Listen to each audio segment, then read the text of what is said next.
I'm Lin-Manuel Miranda, and you're listening to Hard NOC Life.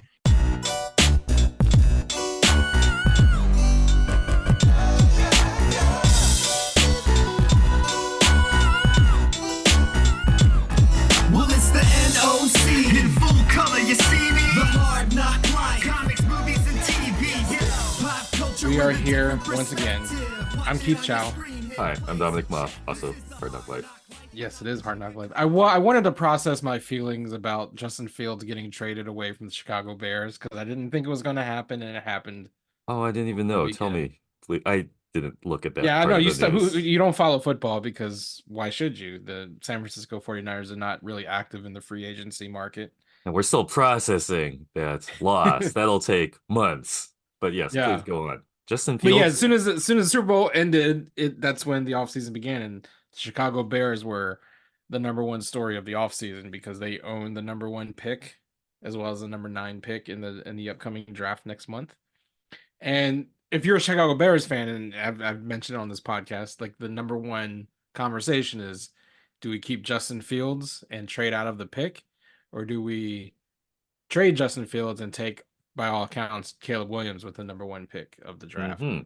And it seems to be that they've decided on door number 2, and they're trading Justin Fields. They have traded Justin Fields, and they're taking. Well, we don't know if they'll take Caleb Williams. There's still a world in which they trade out of the number one pick and take a different rookie quarterback. But we're definitely going with a rookie quarterback in 2024. And I've been firmly in the pro Justin Fields camp, and now Wow. I'm wrong about it, and we'll see where it goes from there. Okay, I'm still catching up. What did they get for him? And they got a bag of chips and a can of beer, basically, because they traded him for a 6th round pick for next year. That's conditional 4th round pick if he plays more than 50% of the snaps. So yeah, they basically gave him away to the Pittsburgh Steelers. The Steelers now have Russell Wilson and Justin Fields in the quarterback room. Well, that's interesting. Yeah. That's an interesting combo. And the Steelers had quarterback problems last year, for sure. Although the guy they got for one of those games was not bad. Okay, wait. But wasn't the whole premise was that they were going to get a bunch of assets if they were going to trade Fields?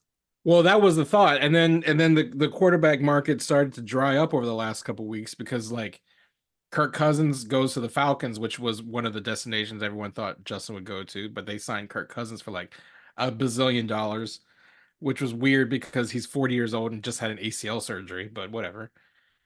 And then Russell Wilson went to the Steelers, so people thought the Steelers were out of contention. And then the weird thing is a bunch of sorry quarterbacks were getting moved around, like Sam Darnold and Mac Jones. 49ers related. Did they get rid of Sam Darnold? Right, they got rid of Sam Darnold for like a box of peanuts.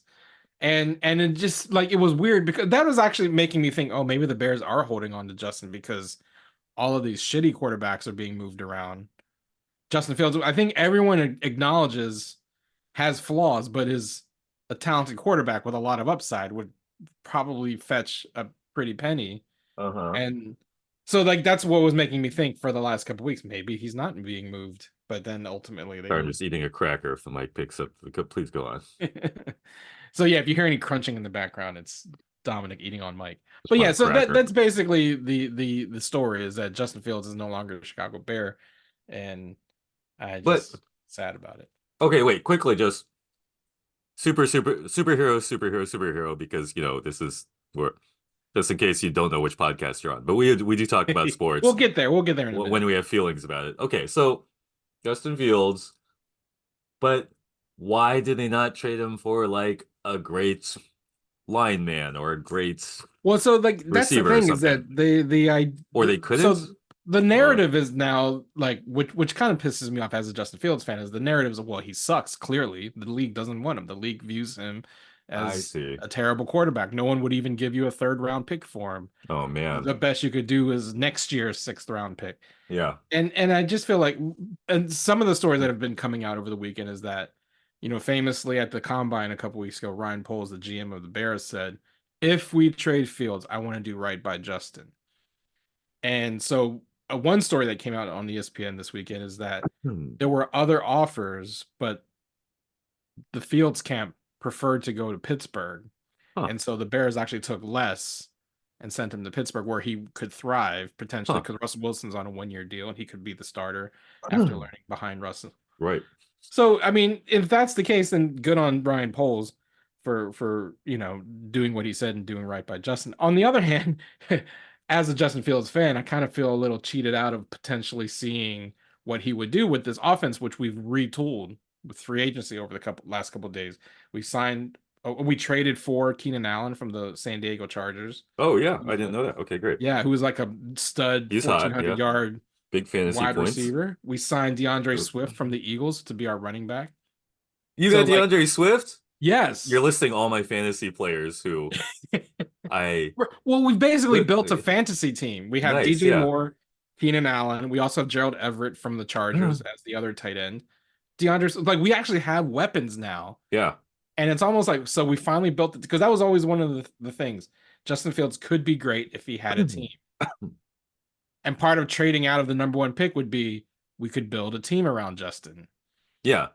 So we've done that. We've built the team, and we're like, peace out, Justin. You don't get to Yeah. actually play with these cool players. So Yeah. Man, I That's just the want to say quickly that DeAndre Swift is my second favorite Swift involved in the National Football League. Maybe my first. yeah. And I'm glad tangent. I'm glad for him on the point was I thought DeAndre Swift was underused because Jalen Hurts is a bit of a show pony.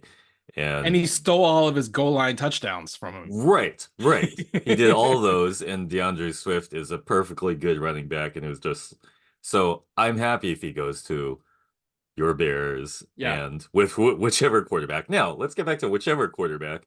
So, for one thing, that's sad because like the narrative of, young NFL quarterbacks, they can sort of rise or die, and then it seems like Justin Fields is on the path of becoming not rising, right? He's a backup. I mean, for now, he's the backup to Russell Wilson in Pittsburgh. Yeah. And if Russell's Denver stint is any indication, Justin might get some playing time, right? Sure. But yeah, it's not the case where, like, because the other idea was you trade Justin to the Falcons and he balls out, and then the Bears fans are going to be like wishing they kept Justin if Caleb Williams doesn't pan out. So now all my chips are in the Caleb Williams bucket, just like the Bears. I hope he's not a flame out. Yeah, maybe he'll be brilliant. Maybe he will be. I mean, I still have my reservations. I feel like he's a little too unpredictable. But wait, remind me, who are there other 2 or 3 big quarterbacks people are there's eyeing? Drake May out of North Carolina, who I'm not big on because he gives me too many Mitch Trubisky vibes. And Jaden Daniels, the Heisman winner from this year, who was LSU, who's like a skinnier Justin Fields. So I would also be upset if they traded out of the number 1 pick and drafted Jaden Daniels, who's like a skinny. He's not even younger than Justin. He's like a year younger than Justin because college quarterbacks stay in college for like 6 years now. Yeah. Damn, it's a harsh business. It is.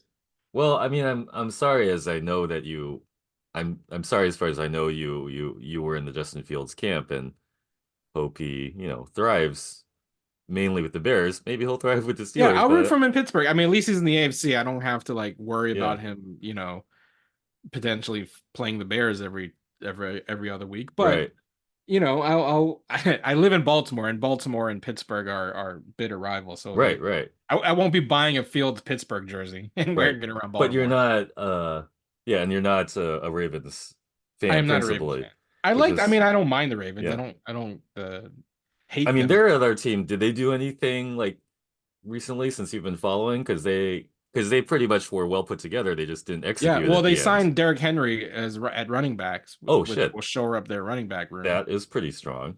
Yeah. I like that Derrick Henry. Okay. Yeah, the AFC North's going to be tough. You got the Ravens. You have the Bengals. Joe Burrow coming back. Mm-hmm. You have now the Steelers with a transformed quarterback room. It's going to be a tough year. But to transition to a little bit of superhero talk, I will say I'm trying to like convince myself to be a Caleb Williams fan. And he's got like, I don't know if he's a fan of Superman or if he's like, I am Superman, which it's what if he's a fan, because he's got Superman all over his Twitter. Right. And if it's and he calls himself Caleb quote Superman Williams. Like he gave himself the nickname Superman, which all right. Uh, So, but I'm looking at it this way: if he's a fan of Superman, then I can jive with that because it's like, sure. okay, comic book Okay. superhero fan as quarterback of the Bears, I like it. If Yeah. it's the like, if he doesn't know anything about like Kal-El and Clark Kent, and it's just that like I consider myself Superman because I'm a genius on the field, that's a little less enticing to me. But I'm gonna convince myself he's got Superman all over his Twitter because he likes the character. Right. You're evaluating his nerd cred while also Yes. deciding whether to root for him as a sports Right. interest. Exactly. That's If you're It's interesting you bring that up because like superhero fandom in sports is an interesting thing, and I'm sure you're aware of these things. Like, yeah, some people self-assign Superman just because they're like Shaq kind of self-assigned Superman, but Shaq also did a superhero movie, so we right. think And I think Shaq's Superman fandom is well documented because I remember back in the day when he was still with the Magic, and remember the show Inside? Was it Inside Stuff? Inside the NBA? No, Inside the NBA is still that's going. the current one. Yeah. Inside Stuff, I think was like Summer Sanders and Ahmad Rashad, like Saturday Yeah, that morning, sounds like right. Yeah. NBA news show. And I remember they like went to his mansion in Orlando, and he had all this like Superman merch everywhere. So I was like, Mm, okay, it's not just the right. I'm Superman. He actually likes Superman like mythos, Right. But enough at least. one of the things about that, like if I can just broaden the point a little bit, is like what I think is really interesting is when professional athletes are fans of super um you know characters, like us normal people, like we have the fantasy, we're fans because we have the fantasy of being, a superhero, or we think, oh, it's so cool that I can fly.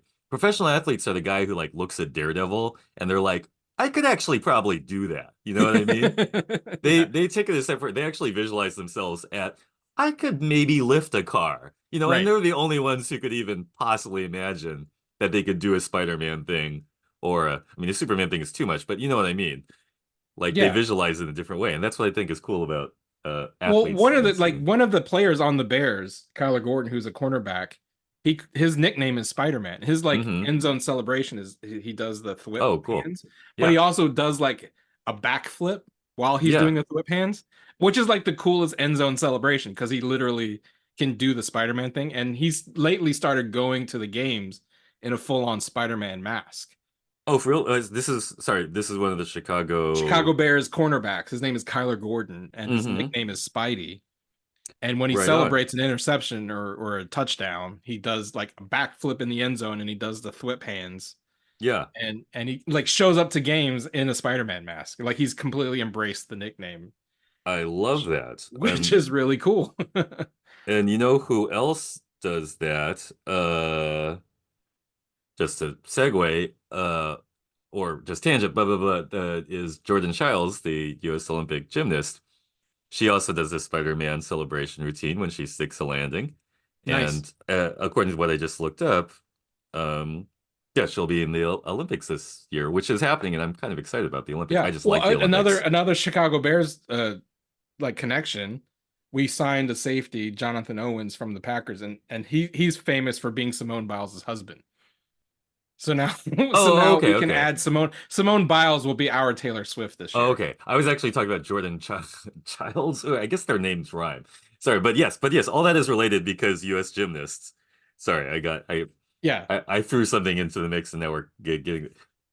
I don't know if Simone Biles is competing again. Wow. I don't know I'm if she's sorry. going to be in the Olympics, but I she put is up our a world's greatest gymnast. right. So She's the world's aggressive, and okay, so she's with she's a Bear. the She's now the Bears celebrity fan because her okay, husband is on the Bears okay, now. and you said he was from the Packers, but He he is was on the from the Bears He went from the now. Packers to the Bears, which is an Okay, interesting all right. So transition. there's that. She's the greatest, and also I was talking about one of her teammates, Jordan Childs, who I wrote a piece on Spider-Man Day Hmm. on last Olympics. Gosh, it's been 4 years or Yeah, 2 years. No, it well, hasn't three. been Yeah, right they because delayed the they Tokyo Olympics by a year. anyway, but they all like Spider-Man. Okay, so Yeah, there's everyone loves Spider-Man. that's one thing that brings it together. Great. And Well, yeah. So that's it for NFL talk, I guess. We can move into like the stuff we really care about. Well, thank speaking of Spider-Man, I don't know if you saw this. I just saw the teaser for this right before we logged on here, but Apparently, Sony is re-releasing every Spider-Man movie in theaters in April. Interesting. All of them, all 8 of them. So I think April 15th. Interesting. They start with Spider-Man 1, the Raimi one, and they'll do every week. They'll release a new Spider-Man movie. Amazing will be back in theaters Gosh. following that, and then the 3 Holland movies. It will culminate, of Oh, course, with No Way Home, where all 3 yeah. live action Spider-Mans are together. I think it's kind of a neat thing to do. Sure. Yeah. So some nerd can. Is it one of those things where you can watch them in the marathon, or like I wonder? Well, I wonder because they're releasing. They said each one comes out every Monday throughout April and May. So I guess, I mean, my assumption would be by the end of the month, all 8 will be out at the same time. Or I don't know if it's just Huh. they'll run for a week and then they'll put a new one out. I don't know. That's a good question. I mean, that is so crazy interesting to me. I didn't hear about that until just now. That's someone got the memo that there's no big Marvel movie releasing except for Deadpool this year, right? Yeah, So communication is still happening. People are like, "Oh, okay, we well, need to see something. a slot needs to be filled." And then also you get back to this point that okay, there have been more Spider-Man movies, at least as many as like canon Star Wars feature films. No, Yeah. pretty Well, close. close. 8. Yeah, 8 to 9. Um, and people really like going to see Spider-Man movies. It's like one of the things people go to theaters for. Take away all the other bullshit. If we're talking about when people go to see movies in movie theaters, they do go see the Spider-Man movie and pay money for Yeah. it. This is established in data. The pretty actual much. Spider-Man movie, not the adjacent ones like Madam Web and Right, they Morbius. don't do that. A clear formula is if it's a Spider-Man movie, people will pay money to go to a movie theater. So why not? I mean, yeah. And it's And what's interesting too is that, like, it's just the live action one, so they're not adding the Spider-Verse movies into that mix. But they're also not adding like I said, the adjacent one. So it's not like we're releasing every Spider-Man yeah, related movie. There's no yeah, Venoms, there's no yeah. Morbiuses. And Madam Web is now like streaming, which is crazy. Oh, where's it streaming? I have to watch it. I think you have to, like, it's like video on demand. You can like Oh, buy okay. it on like Maybe Amazon. I'll pay the $5 or whatever it is to watch Madam Web. But okay, that's great because it'll reignite the whole debate of which Spider-Man movie is worth its salt. And Yeah. which is one I always like having. And I think a lot of the world has kind of come around to where you've always been, and that the amazing ones are actually the good ones. I think so. I think they had the most, I just think they have the best acting. I think Andrew Garfield killed it, and he proved his case when he came back in No Way Home. Yeah. Now, part of the debate is always like people think that Tobey Maguire #2 is like some pinnacle, like Empire Strikes Back, and I disagree with that. Yeah, I don't know. I'm with you. I never understood the hype around why people think Spider-Man 2 is the greatest superhero movie of all I time. mean, it's got good parts. It's not It's bad. fine. I mean, I've never honestly, and maybe I'll get, my nerd cred revoked here. I've never liked the Raimi movies that much. Oh, yeah, well, okay, interesting. That's I Well, was here not, we I get mean, into that levels of nostalgia thing, right? Some people imprinted on the Raimi movies, so they right. have this ballooned idea that they're the greatest. I was an adult, and it was the greatest at the time because it was before the MCU and there were no actual Spider-Man movies. It was the greatest at the time for me. Mhm. But Well, and now you've with always been a Spider-Man guy. yeah, Like, yeah. that's But with the benefit of time, they're not the greatest. But at the moment, I get it. And we're talking about the Raimi movies, but yeah, yeah. if I'm actually enjoying a movie for the filmmaking, I'm with the Mark Webbiverse, really. Yeah. Well, I always preferred the Amazing movies, and only because I felt like they, and this is the grand debate of like CG versus practical, but I always felt like their Mm, approach to Spider-Man himself was the best, because they did rely more on, like, of course not everything is practical. Of course, there's a giant CGI lizard yeah, in, yeah, in the first one, yeah, but they really did rely on, like, I remember seeing some behind the scenes stuff of, like, Andrew, or at least his stuntman, doing a lot of like the jumps and the spins and the web shooting, like, yeah, practically, which was yeah, kind of cool. And they, like, none of the Raimi ones are practical. Like, it's all very much that kind of like proto right. CGI. And then of course the MCU stuff is very CG heavy, Right. and like, and the MCU ones also look the worst. There was like a tweet going around showing a screenshot from Spider-Man No Way Home and comparing it to a screenshot from Madam Web of all movies. And the Madam Web movie, like the at least the still from Madam Web, there's depth and there's lighting and there's like cinematography. It's like, and then the No Way Home one is like flash in front of a green screen, a very clear green screen. So yeah, well, they were making that one under big secrecy protocols and COVID. But okay, yes, I take your point. Yeah, the innovation they were trying to get with when Holland was introduced. Remember the eyes and the mask? That was a big deal. Right, the eyes could finally move. Well, Right. but I think too, like the difference, at least at the time before Tom Holland, why I like Andrew Garfield more than Tobey Maguire too, is that like I felt like Andrew's Peter in the suit captured more of like the comics Totally. Spider-Man than Tobey ever did. Yeah, and yes, and again, back to your point, yeah, it felt more lived in, the costume stuff, some of the practical mechanical stuff. It recalls sort of like that Japanese Spider-Man that a lot of us enjoy. It had that feel of like people actually moving around in suits, and that was good. But now, so I think you're not as big a Spider-Man guy as I am. I mean, Right. you know more about Superman than I do. So like so do any of those movies appeal to you, like to revisit them again as a moviegoer? Not really. All right, fair enough.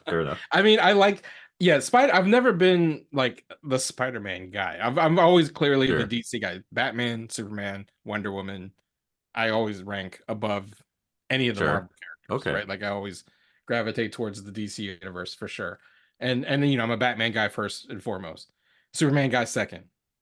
Spider-Man ranks probably like fourth or fifth in my like, particularly the ones who have had movies. Like I will revisit a Batman movie or a Superman movie more than I will revisit any of the Spider-Man movies. Okay, sure.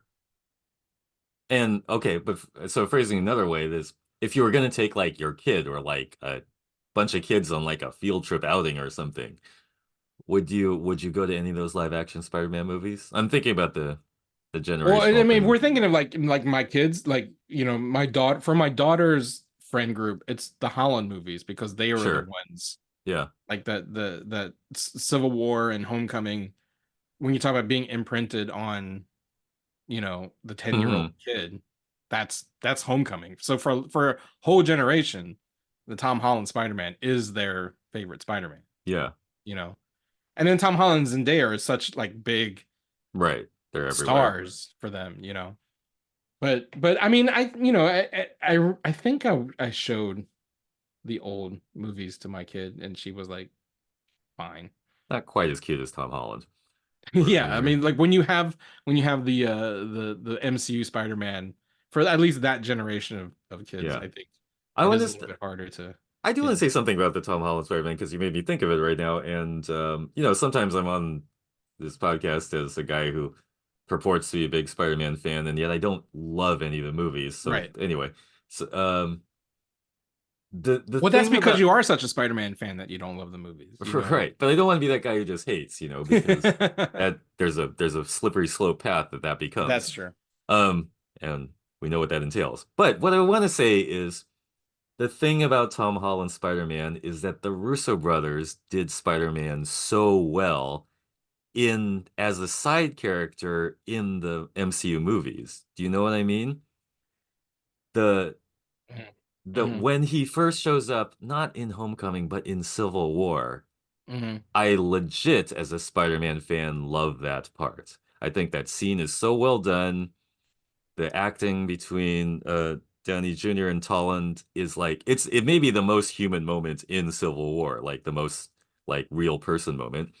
And it was new because they elided the whole origin thing. We didn't have to sit through the origin thing, and yet we got the idea of him as a character. And then, so basically every Spider-Man thing that Holland does in the Russo movies, Civil War, Infinity War, Endgame, I think is fucking 100% great. Yeah. And it's just because he's a side character in the whole mix of things. So I just want to say that. No, I think that's right. And I will also premise that, like, of all the Spider-Man movies, if we're not counting the animated ones, because if we count the animated ones, Into the Spider-Verse is my favorite Spider-Man. Oh, sure, yeah, totally. You know what I mean? Like that is By above far. and beyond like the way they grasp the character, not just Miles, but also Peter. I feel like the way they Yeah. understand Peter and beyond, I was just Into the Spider-Verse. I know there was all this we talked about last week with Aaron Quill, like the consternation around Beyond not Beyond, what's the Across the Spider-Verse not Right, winning right. the Oscar, and I feel like Across the Spider-Verse is not as good as Into the Spider-Verse. I think Into Yeah, the it's even not if as good, but if it's the only it's pretty movie, good. if it didn't have the sequel, it in and of itself, it's such a great film. Yeah. And I feel Yeah. like Across the Spider-Verse, you can't judge it until they release Beyond because it's to me it's half a movie. No, you're right. Yeah, and Into the Spider-Verse, yes, is a cut above. Definitely the best Spider-Man movie. Definitely the best Spider-Man feature film.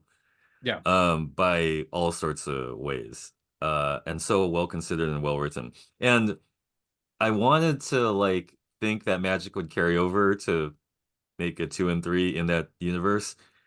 I do think they overplayed the like there are a million different Spider-Man in a million different dimensions thing. Because that was already because I read that freaking the Spider-Verse thing in the comics, and that was already like Spider-Man has some like obnoxiously weird storylines, the clone thing, we'll say. And one of them is when he gets in, they just go too far on the Spider-Verse thing. It was Yeah. cool when they're like, oh, 4, interesting. Like the Breakfast Club. But then it's like there's 300 of them.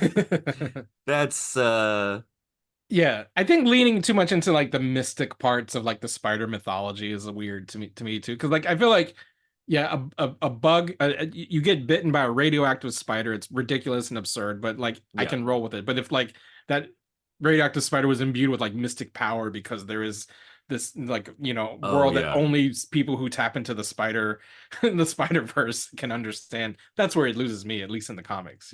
Yeah, no, absolutely. That's one of the most obnoxious Spider-Man storylines in the comics. And Which yeah, ironically is where Madam Web comes from, because she's the one who like binds all of them together. absolutely. And that's where Silk's origin story is different from the other Spider-Man stories. She's bound to that too, that premise Mm. that there is the whole mystical spider totem thing, which again, as comics fans, we sort of selectively block out some storylines and attach to others. Like we like comics, but we're not like standing by like, oh yeah, no, that storyline, I just I don't even know that. Right. You can, and to be fair, like at least I don't know about writers nowadays, but even when you and I were coming up reading comics, writers did it all the time. They pick and chose what they Mm, would follow in their continuity and totally ignored other like continuity wasn't actually a big deal in a lot of the comics we yeah, read growing up. yeah. You know, like and at least not as big a deal. Well, it was Like more as it is. fun. They just like played in a sandbox and could Yeah. contradict things. And then Scarlet Witch resets the universe whenever things get too thick. Um, which he started to do in the movies space too. So Yeah. yeah. Um, but just on that, yeah. So the mystical spider totem, blah blah blah. I kind of hope they give Silk a different origin if that show ever comes together. Right. I hope they don't like feel committed to the Ezekiel spider totem thing because that is just Right. I could take it or leave it as a Spider-Man fan.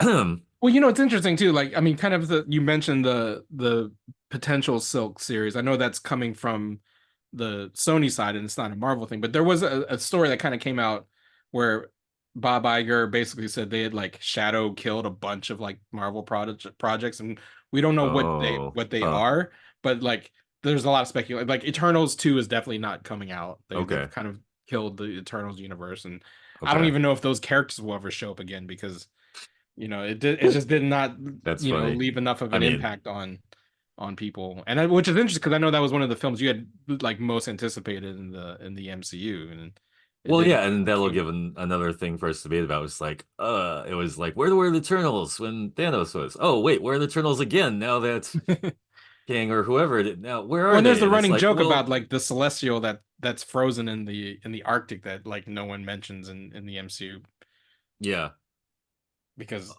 right, it's a right. plot point No, that no one cares about because no one cared about that movie. right, we dropped it. Right. So it's funny how that works. There was, oh man, I did have a big big MCU point to make, but I can't remember what the instigating thing was. It was something like, I mean, it was a point out of fear. It was about things like that. It was shadow killing projects and tightening up. And oh, I remember. You heard about this probably. They fired the X-Men director guy like a week before it came out. Right. Right. And I don't know the whole story there, but he is like an openly gay black guy, among Yeah. other things. And Well, we and the don't e- speculation is because he has an OnlyFans or something, and that's why they got rid of him right before the show came out. I don't know if that's true, but that's Right. And the supposedly it was rumor. one of the tame OnlyFans, not like a hard sex one, which do exist. You can go to OnlyFans and learn basket weaving, by the way. We just know about porn because that's 90% of it, but Yeah. you can do OnlyFans, all sorts Well, of it's practice. funny too because like John Cena for his movie Ricky Stenicki on Amazon, like apparently one of the I haven't seen the film, but one of the plot points of the film is that like the character he plays has an OnlyFans. And so Uh-huh. like part of like the viral marketing for the movie is that John Cena opened an actual OnlyFans as well and like promotes it on Twitter. But I Right. think it's like when you go to it, it's a bunch of tame stuff, but it's like it's Right. part of the marketing for the film. So it's just I mean, I guess there's also, we've mentioned the Oscars and the animated feature category. And I think there is still a kind of like, at least for American Western audiences, that animated automatically means children. So if like anything adult can't be related to animation, because like they Right. made a Right. joke during the Oscars, like, oh, did your kids must have written all these movies, and it's like animation's not just for kids, and like other parts of the world have understood this for decades. Right. That's a But hump we but haven't if that's gotten the over reason, in like, America. oh, this animated series has an adult, he's not even an adult film star. He's like a guy with an OnlyFans.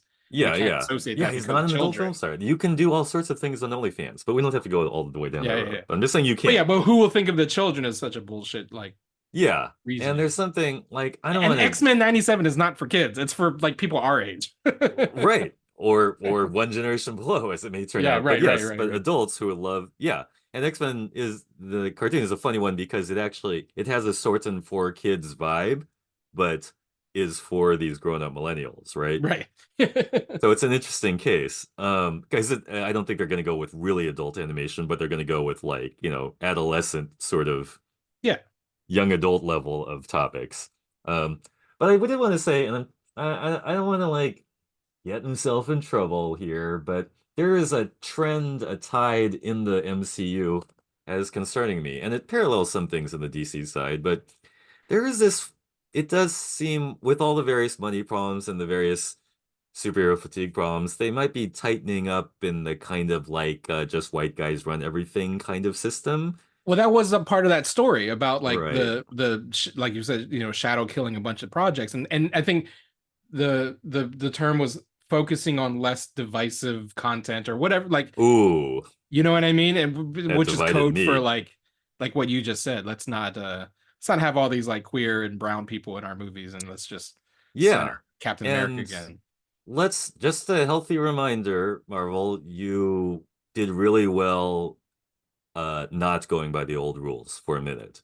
Just that's where how you got where you are, not by doing it the old school way, which blah blah blah, a couple of white guys in charge of everything. Obviously that's changing, but it's a continuing narrative in Hollywood and how things get made, and there are cycles, and we go back and forth, and blah blah blah. Specifically, on the MCU point, we got to remember there was a time when they started out when they did things that were like a little unusual, caught you by surprise. And I'm not talking about race casting. I'm talking about Kenneth Branagh directing a superhero movie. That's a little interesting.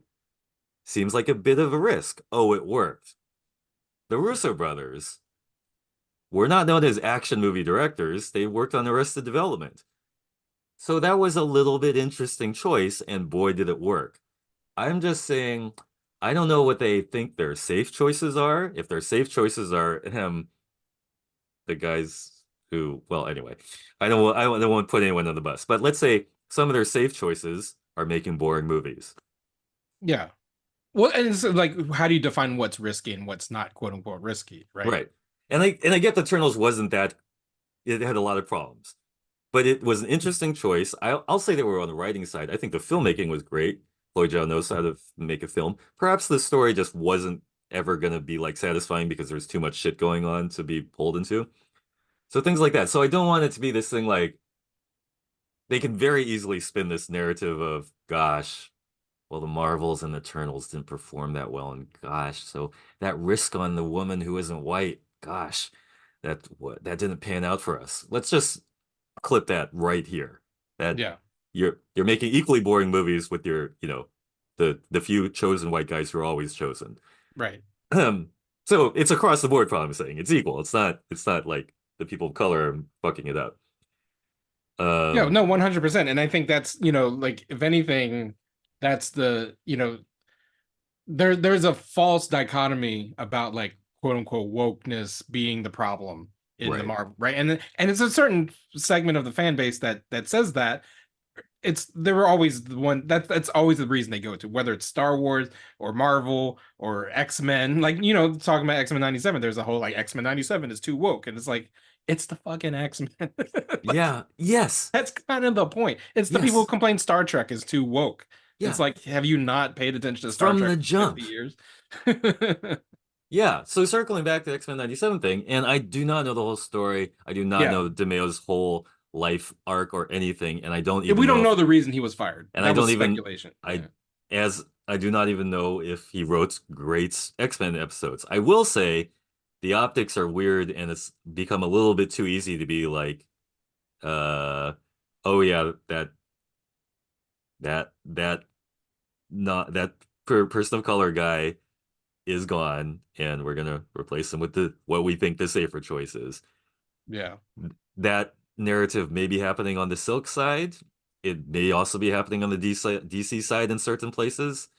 And we just gotta remember, Black Panther wasn't always gonna be the best idea in the world.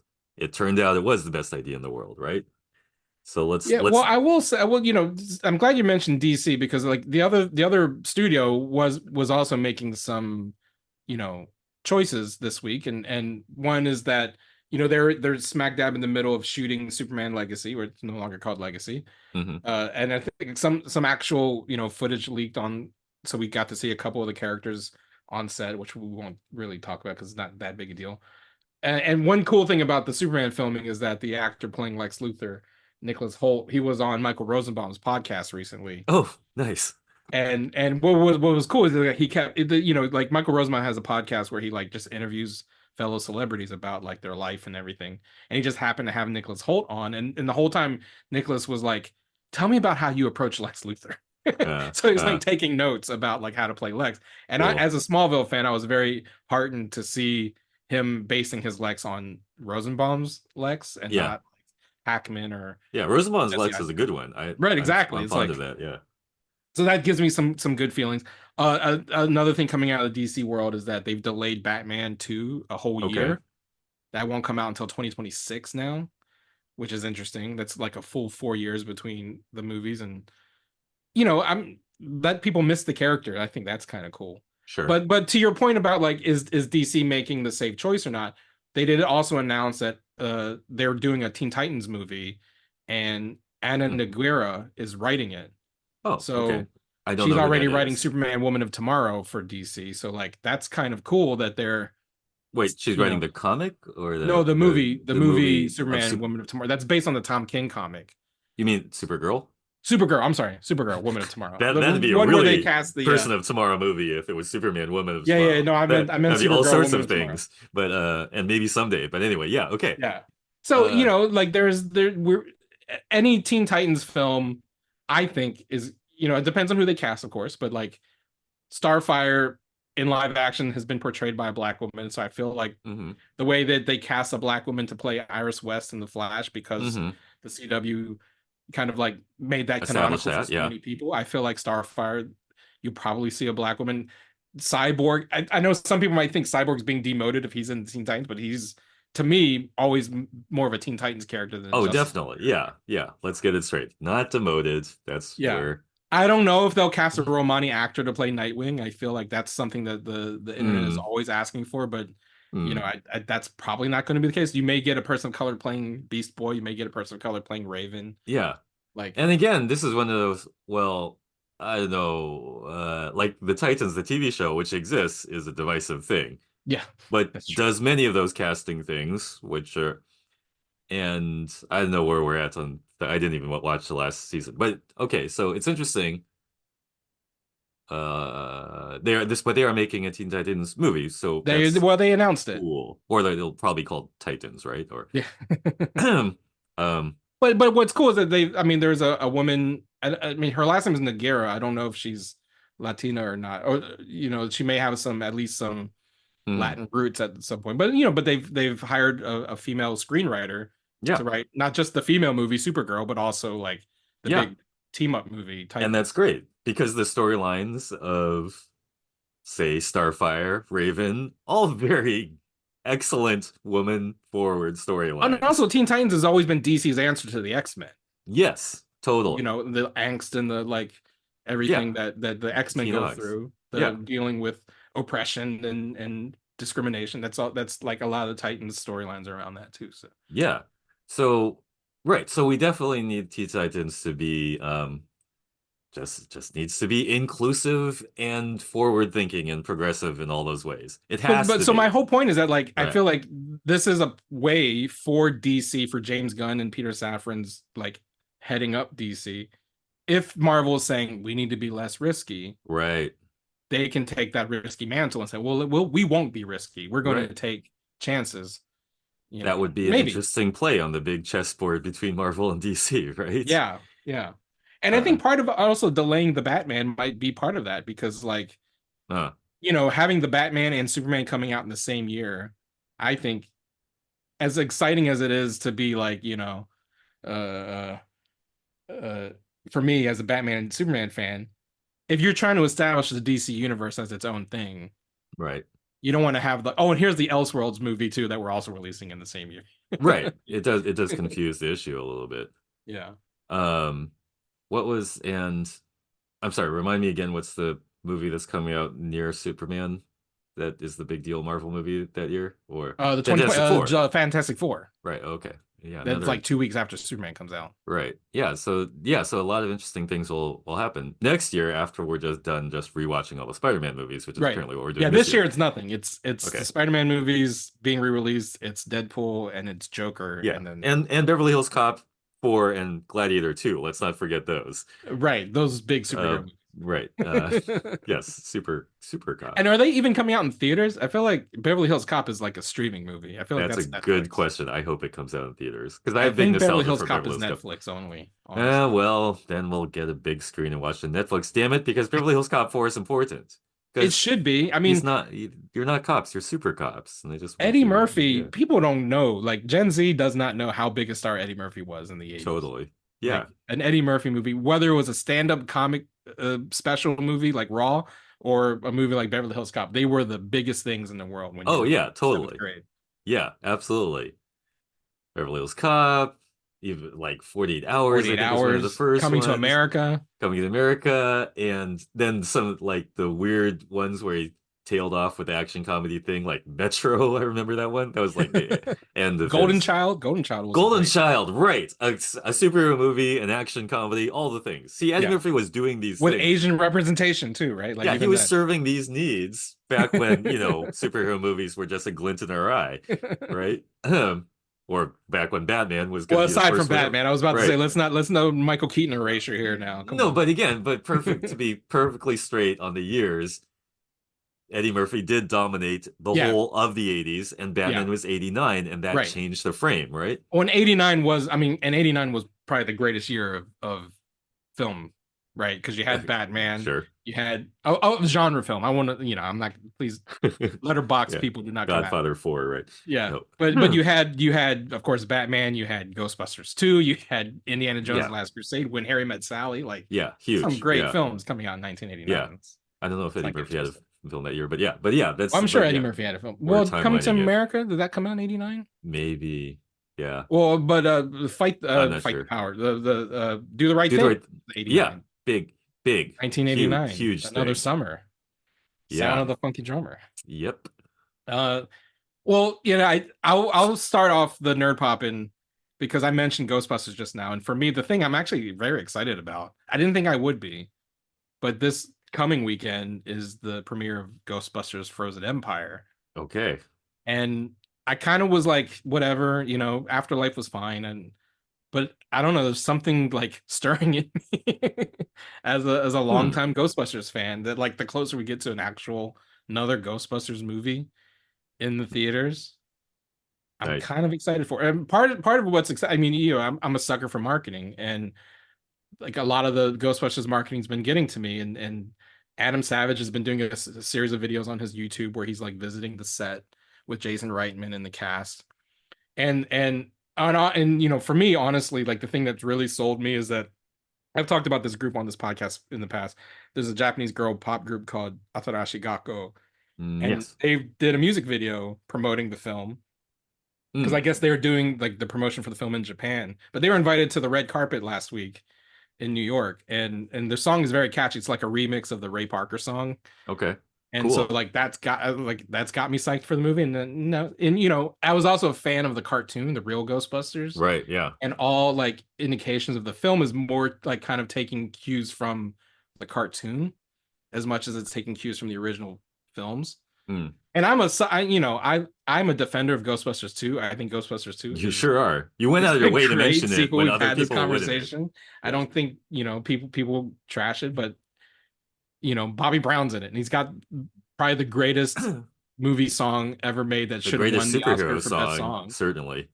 Yeah, It's On Our basically a Own. superhero I mean, song. you asked me Yeah. like uh about karaoke, and I neglected to mention On Our Own is one of my karaoke go-tos as Oh, well. totally. Yeah, I get you. There's a whole book. There's a whole book with a mini essay about why that's a great karaoke song. I don't know. I Is it might have to really? track down that book for you.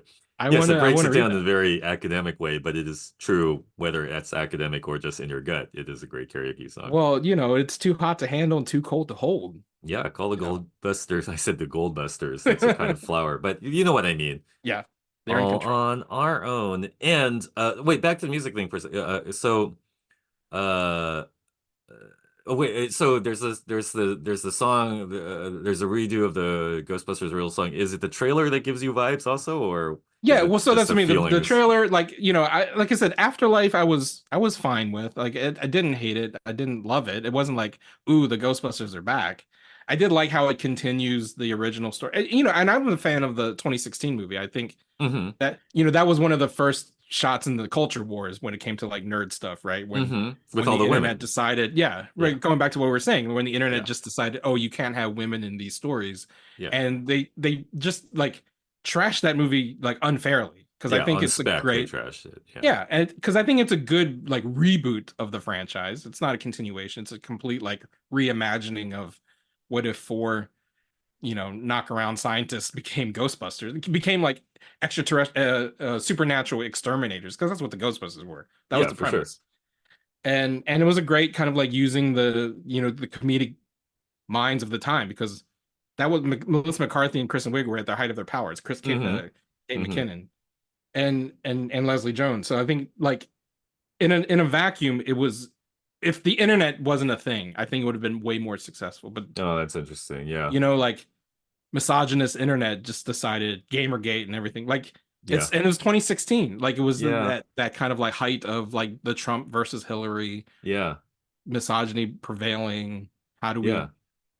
turn pop culture into the most political tribalism too, you know? Yeah. Two. Electric But Boogaloo. Right.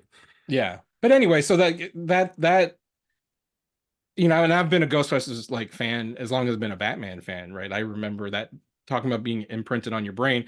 I mentioned when we were talking about widescreen versus pan scan a couple weeks ago, like Yeah. Ghostbusters being that movie I watched on VHS over and over and over again as a kid. Yeah. Memorized the film. I could recite lines from it when I was a kid. And you know, like as much as I was trying to say, like, I'm not that interested in the Ghostbusters anymore. Like now that I know it's coming out on Friday, I'm like, I already bought my ticket. I'm like gonna Sure. be there Right on. Well, yeah. first thing on Friday. So, Good fandom on you. Yeah. and I can't help like there's something charming about like Paul Rudd and McKenna Grace, who's the little girl who's like now the lead Ghostbuster, you know, Yeah. and Okay. her kind of like I said, I watch a lot of these Adam Savage videos where he's going back behind the scenes. And she's just got like, she's just so psyched for the film and just kind of rubs off on you. You're like, yeah, you know what? I'm excited too. I'm excited to see the Nice. firehouse and the Ecto One. Yeah, awesome. No, I'm with you. I mean, I'm not at your level there, but I understand it because I Yeah. understand Ghostbusters. So Uh, I would say I'm Batman, Superman, Ghostbusters, and then Spider-Man. Maybe I okay, think great. the So Batman versus Superman versus Ghostbusters would be oh the yeah, I'm all ultimate. in. But yeah, Yeah, Spider-Man, we would. I'm a little lukewarm on. Sure. Okay. So Well, what's nerd popping for you, Dominic? oh, it was funny. I hope you will link to the Japanese pop group you just mentioned. I know you've mentioned them before, and then there was Speaking of Japanese pop, have you heard of Mori Calliope? Do you know who that is? No, Okay. Anyway, tell me about it. I think she's one of those virtual pop stars. I Uh, don't know what the word for this. It's like holo something. Vocaloid or something. Yeah, like is an anime character and makes songs. We don't really know who the human is, but it's Yeah, yeah, fine. So Mori Calliope is fairly famous in this space, and she did a song for the Suicide Squad anime that's coming out, yeah. apparently. I don't know if you saw the trailer for that or not, Mm-hmm. but it's called Suicide Squad Isekai or something like Mm-hmm. that. And it looks real cool. And I'm not quite sure how this logistically works, how there is there's often an anime version of all the major properties that we don't really even think about whether it's in the universe or not, right? Right, right. But there's a Batman anime, there's an X-Men anime in the Japanese style Yeah. Like made pointedly. by Japanese studios, not just like American artists harping Right. the anime style. It's like they actually get Japanese studios to create And it's the kind of nice that American fandom doesn't put their same like uptight eye on it because it is like, oh, that's just cool. That's just an Elseworld. It's a cool thing. Doesn't have to be beholden to all the lore. Anyway, the point is, trailer for Suicide Squad Sky came out, and segueing to my slightly, self-promotional thing, Yes, of course. we're making the Suicide Squad we're making a Suicide Squad song also. Um, was so I was very encouraged in all the ways because I love Suicide Squad and I play Harley Quinn every day. Fuck you haters. Play her every day for therapy. So there's still all this Suicide Squad stuff in the mix, and I was glad that they had like a really upbeat modern pop song, sort of centerpiece in their Japanese version of the Suicide Squad because I'm trying to do something similar. So we were working on the song this weekend, and I recorded someone to be Catwoman. I know which involves in the Suicide Squad plot if you're paying attention. And so all these things are in the mix, and I think that's going to be real cool. And there's the video game controversy is still in the mix, and all this is going towards I am going to WonderCon and in just like a couple weeks, and later the San Diego Con. But I haven't been to WonderCon in like several years, so I don't know if you're have any I've never been. feelings. You I've know, never been to okay, WonderCon. yeah, and I didn't. None of us went to the cons last year, did we? Or No, I haven't been to a con since before COVID. 19 was the last time I'd been to a convention. yeah. So I mean, not just for the I'm working on this superhero concept album thing, but also just for life. I'm re-entering that, I guess, in a couple of Mhm. weeks, and that is nerd popping. I'm excited to go to WonderCon again. I wonder if it'll feel markedly different, but I'll have my eyes and ears tuned to that. I know is WonderCon also kind of like gone through like the San Diego ringer of like the studios don't involve themselves anymore and it's more comic book focused because I've heard from Uh, the last couple San Diegos it's like a lot of the big studios have pulled out so it's more yeah. comic book like the original old school vibe Right. of Comic-Con Which rather is than good on several levels, right? They made a tactical withdrawal from that whole thing and like, yeah, whoa, it's sort of like we've created a big war here and right. maybe we'll just duck out. The nice thing about WonderCon is just a miniaturized version of San Diego in this sense. So it was never as huge on any level, which ends up meaning you can have more fun. Yeah. It's not as oppressive crowd negotiation constantly. It's kind of just like you're at a hotel with a bunch of nerds who like the same things you do. And there is some movie TV presence, but just not as intense. But again, I don't know. To your exact question, I will check it out Report in back. about 2 weeks. Yeah. Yeah. Well, that's cool. We're very excited. People can find you at 12valentines.net if they want to help contribute to the project. And what are other ways people can find you on the internet besides that? Oh, well, I'm at Dama, DOMMAH, or I'm doing 12 Valentines. And then I'm Dama1 on TikTok, but TikTok is apparently under the gun this week, so I don't know if Oh, that's even that's true. useful We didn't mentioning. even talk about how Yeah. we're no longer allowed to TikTok app in a little bit. Yeah, We'll see. We'll see how because that goes. anti-Chinese rhetoric, but okay, Well, let's I would that yeah, it's less about TikTok is bad for you and more about, xenophobia. So yeah. but in the meantime, Anyway, you can find me on the American social media platforms at The Real Chow on Twitter, Real Keith Chow on Instagram, and The Nerds of Color on all of those platforms, American or not. And go to hardknockmedia.com to find this podcast. Rate and review us if you do. YouTube.com/nerds of color for the videos. And until next time. I'm now sort of rooting for you to take the LSU guy, just to see where you would like. Well, if it give would me make your head skinny explode. Justin Fields, I guess. I mean, why not? Okay. I mean, We'll Caleb see. Williams is Superman though, so Yeah, we'll see. The draft is April 20 something, right? Yes, end of April 20 something. And I think you were talking about athletes who aren't really comic book fans, but like pretend they are, or at least it's got put on them. I think you were thinking more Dwight Howard than Shaquille O'Neal, because Dwight Howard also people thought he was a Superman fan because he did the whole Superman cape during the slam dunk contest. Right. And I think what people forget is that he was actually referring to the song, the Soulja Boy song, and not the character. But something about, yes, I take your point. But he wasn't really a Superman guy. Right, he wasn't. He was doing, yeah. So yeah, we pay attention to these things. Yeah. But Shaq was a Superman guy. I will give him that. I think so. And he played Steel. Like, Yes, of course. Not Henry Iron. What's nerdier than playing Steel? Oh no, just kidding. all right, that's it.